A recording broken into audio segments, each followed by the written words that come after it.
Hello everyone, welcome back to my YouTube channel research home science by Varshika ma'am. आज हम लोग देखने वाले हैं होम साइंस से रिलेटेड एक बहुत ज़रूरी नोटिस है आपके लिए। आप जैसा जानते ही होंगे, जो NTA UGC net JRF exam होता है, साल में 2 बार ये एग्ज़ाम जनरली कंडक्ट कराया जाता है। उसकी नोटिफिकेशन आउट हो चुकी है।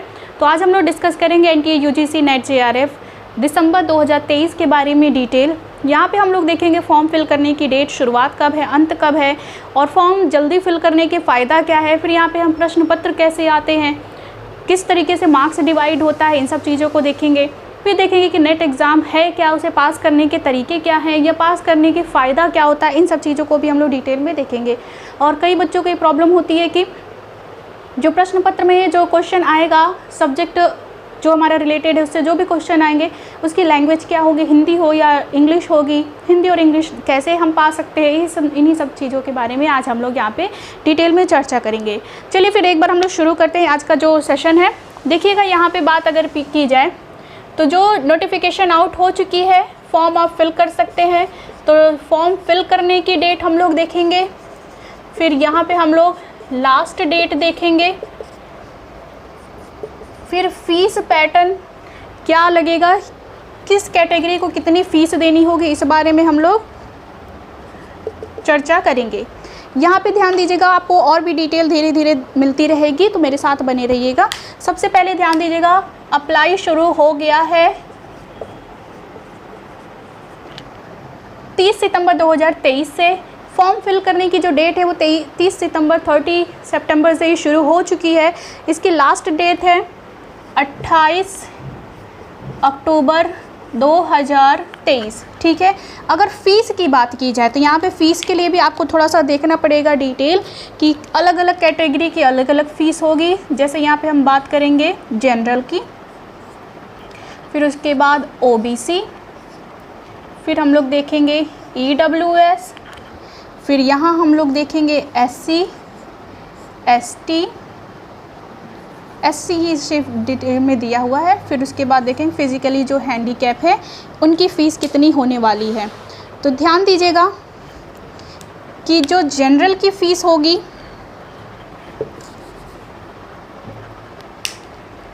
जनरल की फ़ीस है 1150 रुपये। 1150 फ़ीस होगी जनरल के लिए। ईडब्ल्यूएस और ओबीसी की फ़ीस है 600 रुपये।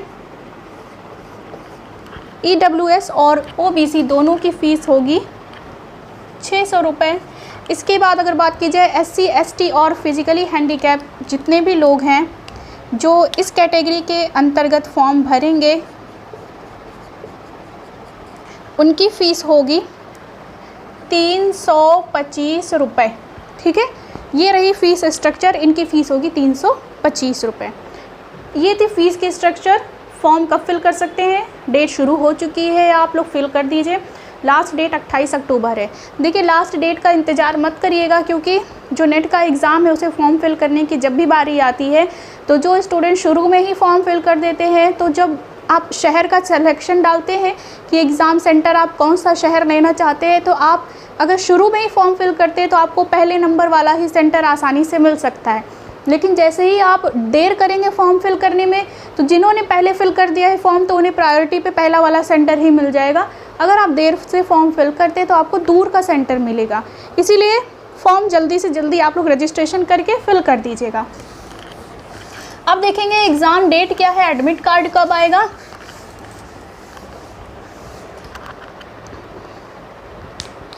अब अगर हम लोग बात करें कि एडमिट कार्ड,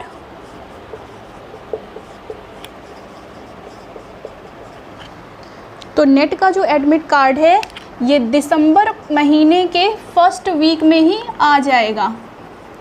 दिसंबर महीने के फर्स्ट वीक में, पहले ही हफ्ता या सप्ताह में आ जाएगा। फिर उसके बाद देखिएगा एग्ज़ाम कब होगा। तो एग्ज़ाम की बात अगर की जाए तो 6 से लेकर के 22 दिसंबर के बीच में, 6 से लेकर के 22 दिसंबर के बीच इसका एग्ज़ाम होगा। तो ये डिटेल है, आप लोग प्रिपेयर रहिएगा। अब इसके बाद देखेंगे इसके लिए एलिजिबिलिटी या योग्यता क्या है, कौन से ऐसे बच्चे हैं, स्टूडेंट हैं जो इसका फॉर्म फिल कर सकते हैं।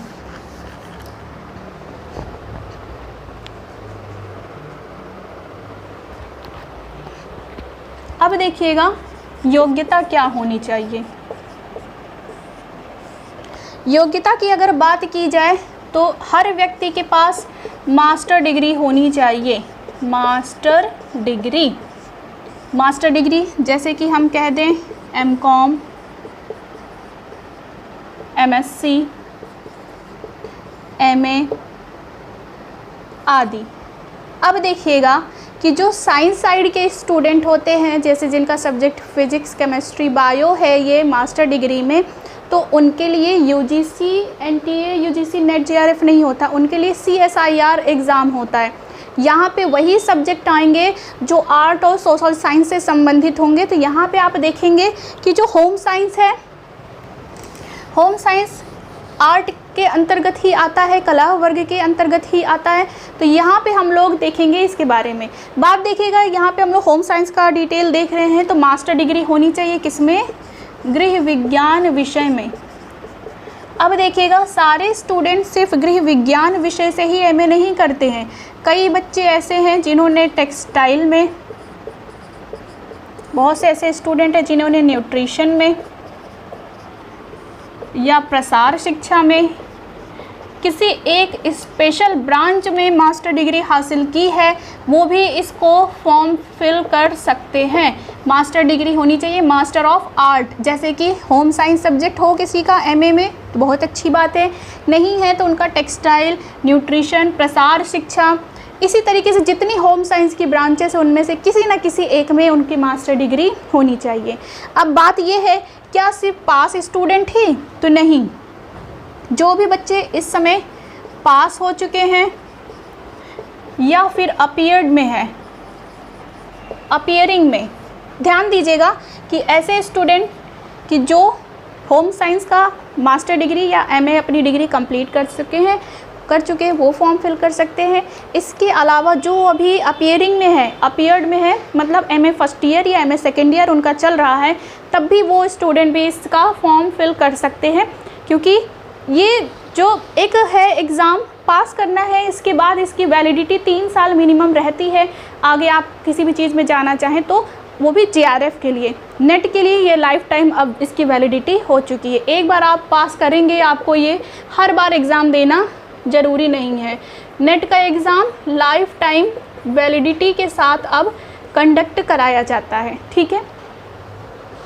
अब यहाँ पे देखिएगा कि जब अगर बात की जाए कौन से स्टूडेंट ऐसे हैं जो इसका फॉर्म फिल कर सकते हैं, तो वो है जिनके पास मास्टर डिग्री हो, वो चाहे पास हो चाहे अपीयरिंग में हो, और इनके पास परसेंटेज कितना होना चाहिए? तो 55%। ये बहुत ज़रूरी क्राइटेरिया है, याद रखिएगा। एमए पास किए हुए या गृह विज्ञान डिग्री वाले स्टूडेंट ऐसे हैं जिनकी परसेंटेज की जाए तो 55% होना चाहिए जनरल की। बाकी और जैसे हर जगह पे जिनको आरक्षण मिलता है कैटेगरी वाइज, तो उनको 50% पे भी उनको फॉर्म फिल करने दिया जाएगा। अब आगे हम लोग देखेंगे यहाँ पर कि जेआरएफ की एज लिमिट क्या है।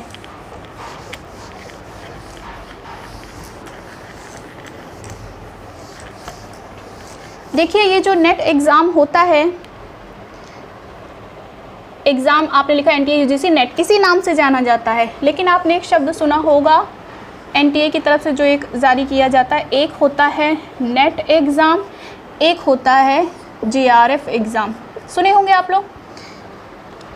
ये है नेशनल एलिजिबिलिटी टेस्ट, ये है जूनियर रिसर्च फेलोशिप। अब बात ये है कि नेट का एग्ज़ाम क्या अलग होता है और जेआरएफ का एग्ज़ाम अलग? तो आंसर होगा नहीं, सेम पेपर होता है। मान लीजिए कि आपका 10 नंबर का एग्ज़ाम में पेपर आया है, ठीक है, जो एग्ज़ाम आपका हो रहा है 10 नंबर का हो रहा है। हमने कह दिया कि हर वो स्टूडेंट जिसके 10 में से 6 मार्क्स आए हैं वो नेट पास होगा, ठीक है। 10 में से मिनिमम जिसके 6 मार्क्स आए हैं वो नेट पास होगा, और 10 में से जिनके 9 मार्क्स आए हैं वो जेआरएफ पास होगा। अब बात ये है कि 10 में से 6 हमने नेट के लिए क्या कहा है, तो जितने भी स्टूडेंट 6, 7, 8 मार्क्स पाए हुए हैं एग्ज़ाम के बाद तो वो नेट पास हो जाएंगे। जितने भी स्टूडेंट 9 या 9 के आगे मतलब 10 तक मार्क्स पाए हुए हैं आया है उनका एग्ज़ाम में, तो वही स्टूडेंट JRF कहलाएंगे। तो जिनका मार्क्स ज़्यादा होता है वो JRF और नेट दोनों पास कर लेते हैं, जिनके मार्क्स थोड़े कम होंगे कट ऑफ से वो नेट पास कर लेते हैं। अब यहाँ पे हम लोग देखेंगे कि इसकी आयु कितनी निर्धारित की गई है।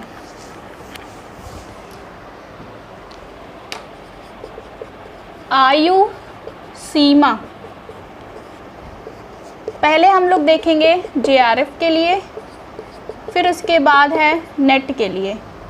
तो JRF के लिए है आयु सीमा 31 वर्ष और नेट के लिए कोई आयु सीमा नहीं है, कोई सीमा नहीं है। ठीक है, अब याद रखिएगा ये बात, इसमें तो कोई आयु सीमा है ही नहीं। आप एक निश्चित, जब तक आप कॉम्पिटिटिव एग्ज़ाम देने के लिए एलिजिबल हैं आप ये फॉर्म भी फिल कर सकते हैं 60 साल तक में। फिर JRF के लिए 31 वर्ष है, प्लस इसमें देखिएगा आयु सीमा में छूट मिलेगी। किन्हें मिलेगी? जैसे महिलाओं को मिलती है, JRF में कुछ लोगों को छूट भी मिलेगी। किन्हें? जैसे कि महिलाएं, SC, ST या कोई फिज़िकली हैंडीकैप है या फिर थर्ड जेंडर। ठीक है, कोई भी ऐसा व्यक्ति, उन्हें JRF में छूट मिलेगी। कितने वर्ष की मिलती है? ध्यान दीजिएगा, 5 वर्ष, 5 वर्ष की छूट मिलेगी। मतलब महिलाएं 31 प्लस 5 वर्ष कितना होता है? 36 वर्ष। तो महिलाएं 36 वर्ष तक JRF पास करने के लिए एलिजिबल हैं। Schedule caste, schedule tribe, physically handicap, third gender, ये सारे भी जितने स्टूडेंट होंगे वो भी 36 वर्ष तक में JRF पास हो सकते हैं। 36 वर्ष बीतते ही अब वो JRF के लिए एलिजिबल नहीं होंगे, वो चाहे तो नेट पास ज़रूर हो सकते हैं। ठीक है, अब आगे हम लोग देखेंगे कि नेट एग्ज़ाम करने के फ़ायदा क्या है, क्यों इतना सब परेशान रहते हैं कि नेट हो जाए, हर साल 2 बार एग्ज़ाम ये कंडक्ट हो रहा है, इतना क्या ज़रूरी है इस एग्ज़ाम को पास करना। यहाँ पे देखेंगे, हेडिंग डाल लेते फ़ायदे या फिर बेनिफिट। देखिएगा कि जो पोस्ट एक आती है असिस्टेंट प्रोफेसर की, असिस्टेंट प्रोफेसर कौन?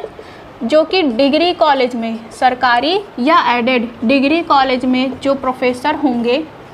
प्रोफेसर में भी देखिएगा 3 कैटेगरी होती है। सबसे पहले होंगे असिस्टेंट प्रोफेसर, फिर होंगे एसोसिएट प्रोफेसर, फिर आएंगे प्रोफेसर। तो असिस्टेंट प्रोफेसर बनने के लिए मिनिमम क्वालिफ़िकेशन आपकी होनी चाहिए नेट। ठीक है, मिनिमम यहाँ पे हम क्वालिफ़िकेशन की बात करें तो मिनिमम क्वालिफ़िकेशन आपके पास होनी चाहिए नेट। इसके अलावा जिनके पास PhD है वो भी एलिजिबल हैं इस फॉर्म को फिल करने के लिए। तो डिग्री कॉलेज में असिस्टेंट प्रोफेसर बनने के लिए, असिस्टेंट प्रोफेसर बनने के लिए मिनिमम क्वालिफ़िकेशन होनी चाहिए नेट क्वालिफाई, या फिर PhD हो तो भी आप फिल कर सकते हैं। तो नेट पास होना ज़रूरी है। ठीक है, अगर JRF की बात की जाए तो कई स्टूडेंट ऐसे हैं जो रिसर्च करते हैं, जो भी समस्याएं गृह विज्ञान विषय में है, चाहे न्यूट्रिशन हो, जैसे आपने देखा होगा प्रोटीन की कमी से क्वाशियोरकर रोग भी होता है और मैरास्मस भी होता है, लेकिन फिर भी इनमें कुछ अंतर है ना। तो ये अंतर पहचाना गया है कैसे? रिसर्च के द्वारा। तो जो भी कैंडिडेट ऐसे हैं कि अपने क्षेत्र में, अपने विषय वस्तु में और शोध करना चाहते हैं, रिसर्च करना चाहते हैं, ताकि जो भी और समस्याएं इस विषय में आ रही है उन लोगों को फ़ायदा हो सके, नई ज्ञान प्राप्त हो सके, तो इस वजह से लोग इसमें रिसर्च भी करते हैं। तो जनरली जो JRF पास होते हैं उन्हें गवर्नमेंट की तरफ से फेलोशिप मिलती है, आर्थिक सहायता मिलती है हर महीने, ताकि उनकी जो शोध कार्य है, रिसर्च का जो उन्होंने एक प्रोसेस शुरू किया है वो आसानी से चलता रहे और ये देश हित के लिए ये कार्य किया जाता है। तो यही रीज़न है कि लोग इस एग्ज़ाम को देते हैं। अब यहाँ पे देखिएगा एक बार इसका एग्ज़ाम कोड क्या है।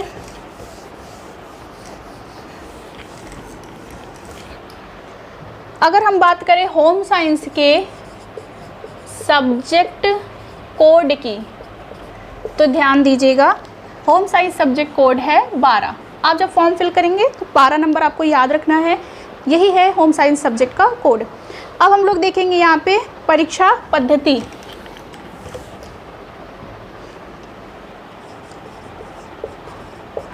परीक्षा पद्धति, एग्ज़ाम का अगर प्रोसेस कहा जाए तो डिटेल देखिएगा।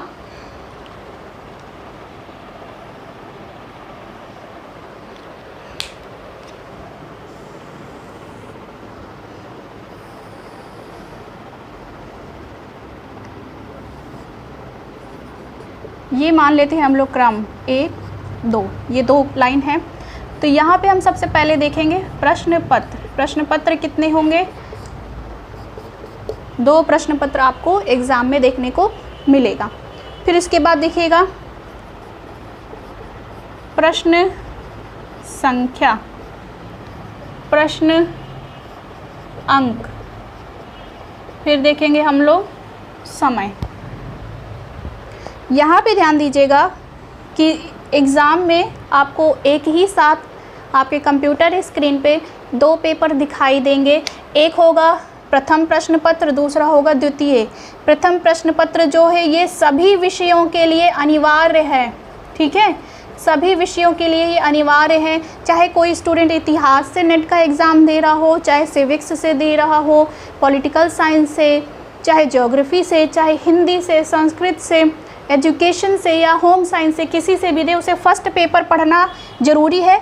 और ये फर्स्ट पेपर ऐसा है जो कॉमन क्वेश्चन है, जो हर सब्जेक्ट में सेम उसी पैटर्न पे क्वेश्चन आएंगे। दूसरा है जो सेकंड पेपर, ये क्या होगा? गृह विज्ञान। प्रश्न पत्र की संख्या की बात की जाए तो प्रथम प्रश्न पत्र में आएंगे 50 प्रश्न, द्वितीय में आएंगे 100 प्रश्न। हर एक प्रश्न 2 नंबर का होगा, तो 50 प्रश्न जो है वो 100 नंबर के हो जाएंगे, 100 प्रश्न जो है वो 200 नंबर के हो जाएंगे। समय कितना मिलेगा? तो आपको टोटल 3 घंटे का समय मिलेगा। और प्रश्न का जो मार्क्स कहा जाए, टोटल प्रश्नों के अंक हो जाएंगे 300 अंक, ठीक है। तो ये है परीक्षा पद्धति, इसी पैटर्न पे एग्ज़ाम आपका होगा। अब हम लोग यहाँ पे देखेंगे परीक्षा का मोड क्या होगा, किस तरीके से एग्ज़ाम ये कंडक्ट कराया जाएगा।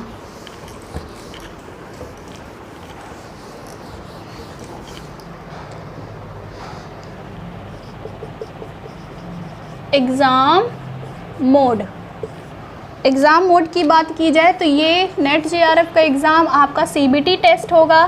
सीबीटी का मतलब ये है कंप्यूटर बेस्ड टेस्ट, ठीक है। कंप्यूटर स्क्रीन पे आपके सामने एग्ज़ाम के समय में कुछ क्वेश्चन होंगे, आपको उसका आंसर जो है एक ही साथ, आप चाहें तो फर्स्ट पेपर, आप चाहें तो सेकंड पेपर एक साथ सॉल्व कर सकते हैं। आपका जैसे यहाँ पे आप स्क्रीन पे देखेंगे तो आपके साथ ऑप्शन होगा कि आप चाहें तो चाहे पेपर फर्स्ट में आप पहली बार चले जाएं या सेकंड, आप चाहें तो क्वेश्चन नंबर 1 से सॉल्व कर सकते हैं या सेकंड पेपर का क्वेश्चन नंबर 1 से सॉल्व कर सकते हैं। चाहे आप कॉमन पेपर पहले सॉल्व करिए, चाहे होम साइंस, आपके पास इसी जगह पे ऑप्शन होगा, सेकंड पेपर पे भी जाने का, फर्स्ट पेपर पे भी जाने का। ऐसा कोई ज़रूरी नहीं है कि आप शुरू से ही सॉल्व करें। और ये बात ध्यान दीजिएगा कि जो आपका विषय होता है ना, आपकी उसमें पकड़ काफ़ी अच्छी होती है, क्योंकि आप होम साइंस जो सब्जेक्ट पढ़ रहे हैं, आप एलटी के लिए भी, टीजीटी पीजीटी के लिए, नेट के लिए, हर एग्ज़ाम के लिए होम साइंस पढ़ रहे हैं, तो आपके होम साइंस में तैयारी सबसे अच्छी चल रही होगी। इसलिए आप सबसे पहले होम साइंस के प्रश्नों को सॉल्व करिएगा, ठीक है। फिर यहाँ पे ध्यान दीजिएगा कि इसी में आपको एमसीक्यू क्वेश्चन दिखेंगे। एक क्वेश्चन लिखा होगा जिसके 4 ऑप्शन होंगे, किसी एक पे माउस से क्लिक करके आप यहाँ पे आंसर अपना सेव कर सकते हैं। अब आगे एक चीज़ और ध्यान दीजिएगा, बहुत इम्पॉर्टेंट बात है कि जो एग्ज़ाम है उसमें आप भाषा कैसे चेंज कर सकते हैं या चुन सकते हैं। तो यहाँ पे आप देखिएगा, बहुत इम्पॉर्टेंट ये बात है, भाषा चुनाव। भाषा चुनाव के लिए ध्यान दीजिएगा, एक आपको मिलेगी अंग्रेजी भाषा, दूसरी मिलेगी आपको हिंदी भाषा। फॉर्म भरते समय आप ये चीज़ ज़रूर ध्यान दीजिएगा कि ये बहुत इम्पॉर्टेंट बात है। आप इसे चाहे तो नोट कर लें ये बहुत ही ज़्यादा इम्पॉर्टेंट बात है। क्या चीज़ है कि जब आप फॉर्म फिल करेंगे ना, फॉर्म फिल करते समय, फॉर्म भरते समय भाषा अंग्रेजी चुनेंगे। अगर अंग्रेजी चुनने पर प्रश्न पत्र सिर्फ अंग्रेजी में दिखेगा। ठीक है, ये ध्यान दीजिएगा। आप जब फॉर्म फिल कर रहे हैं, फॉर्म फिल करते समय आपने भाषा अगर अंग्रेजी चुनी हुई है, अंग्रेजी पे सेलेक्ट किए हैं, तो आपको क्वेश्चन आंसर, एमसीक्यू क्वेश्चन, सारे पैटर्न, हर जितनी चीज़ें उसमें डिटेल होंगी सिर्फ आपको इंग्लिश में दिखेंगी। लेकिन आपने अगर भाषा हिंदी चुनी है, हिंदी चुनने पर आप अपने जो पेपर है, आपको इसमें जो भाषा है हिंदी प्लस अंग्रेजी दोनों मिलेगी। ठीक है, हिंदी प्लस अंग्रेजी दोनों भाषा में आपको मिलेगा। तो ये चीज़ ज़रूर ध्यान दीजिएगा। फॉर्म फिल करते समय भाषा चुनाव में आप हिंदी ही चुनिए। देखिएगा कई पेपर में, एग्ज़ाम में ऐसा होता है कि आप वही प्रश्न अगर हिंदी में पढ़ेंगे तो आपको आंसर आसानी से समझ में आ जाता है, प्रश्न समझ में आ जाता है। कई पेपर ऐसे होते हैं, कई क्वेश्चन ऐसे होते हैं जिसमें आप इंग्लिश में जब क्वेश्चन पढ़ते हैं तो आपको वो आसानी से समझ में आ जाता है। तो आप प्रश्नों को समझने के लिए आप चाहें तो तुरंत के तुरंत जितने बार भी चाहें क्लिक करके अपने क्वेश्चन को हिंदी में भी कर सकते हैं, इंग्लिश में भी कर सकते हैं। तो ध्यान दीजिएगा, आप इसको ध्यान दीजिएगा। इसको फॉर्म फिल करते समय ये बात में हिंदी भाषा ही आप चुनिएगा। बाकी आप अगर सिर्फ इंग्लिश में कंफर्टेबल है, आपको इंग्लिश इजी लगती है, आपको समझना आसान है, तो आप इंग्लिश भाषा भी चुन लीजिए। ये आपकी इच्छा के ऊपर है। तो ये था डिटेल। अभी ध्यान दीजिएगा, हो सका तो कल से ही आपका होम साइंस नेट का बैच शुरू होगा, फ्री शुरू होगा। तो कल से आपको कोशिश की जाएगी कि डेली 2 क्लास प्रोवाइड कराई जाए और नेट एग्ज़ाम होने से पहले आपको ये कोर्स कंप्लीट कराया जाएगा। मंडे से, मतलब कल से आपका ये बैच शुरू होगा। 2 अक्टूबर से ये बैच शुरू होगा और जो कि निःशुल्क होगा। आपसे किसी भी चीज़ के लिए 1 भी रुपये फ़ीस नहीं ली जाएगी। बस आप लोग चैनल से जुड़े रहिएगा। आपकी एक क्लास 3 बजे, दूसरी क्लास 8 बजे आपको मिल जाएगी। तो मेरे चैनल से जुड़े रहिएगा, सब्सक्राइब ज़रूर कर लीजिएगा। अगर वीडियो आज का अच्छा लगा हो तो ज़रूर बताइएगा। और अगर अब भी आपकी कोई क्वेरीज़ बच रही हैं, वैसे तो आपका कोई डाउट बचा नहीं होगा, फिर भी अगर आपके मन में कोई भी शंका है, कोई भी डाउट है, तो उसे आप कमेंट में ज़रूर बता दीजिएगा। और मेरे टेलीग्राम से भी जुड़ जाइए ताकि आपको सारी नोटिफिकेशन जल्दी से जल्दी आप तक मिलती रहे। अपना ख्याल रखिएगा। धन्यवाद।